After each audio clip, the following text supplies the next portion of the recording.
Oil prices have dropped. Today's oil is at $94 a barrel. That's about a 20% drop from last week. So why are gas prices still more than $4 a gallon? And when can we see some relief? WRTV's Meredith Hackler talked with the American Petroleum Institute to get some answers.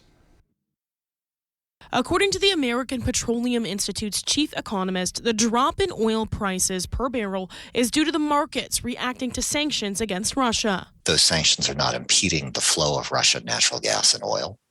It's impeding the direct importation to the United States, but from a market standpoint, it has eased some of the tensions. Originally, global markets weren't sure if oil production was going to be halted in Russia as a result of the sanctions. If it would have been, it could have created shortages of gasoline in certain parts of the world, and shortages mean less supply. According to data from API, American oil companies are still producing 1.5 million fewer barrels of oil than they were in late 2019. It's not that the drilling isn't happening. It's picked up considerably so far this year, but it's taking longer than expected because companies have had to fix a bunch of things to deal with the after effects of the pandemic. And then also look at the longer term investment horizon. When you're making investments that have to last 15 to 25 years, it's hard when the administration is signaling that they want to move away from your product. Foreman is talking about the Biden administration's commitment to greener and cleaner energy, like more solar and wind production.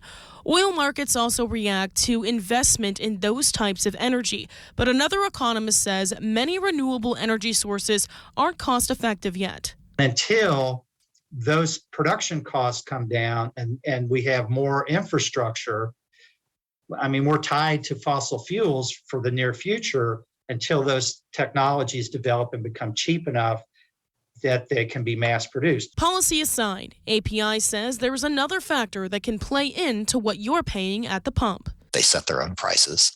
When they do that, they're very much aware of the replacement cost for each truck of fuel that's going to come in. The prices tend to go up on that basis. And then often it takes local competition to eat those prices back down. And Meredith joins us in studio now live. And Meredith, last week we heard from the Indiana Democratic Party call on state lawmakers saying, hey, let's put this gas tax aside through July to give Hoosiers some relief.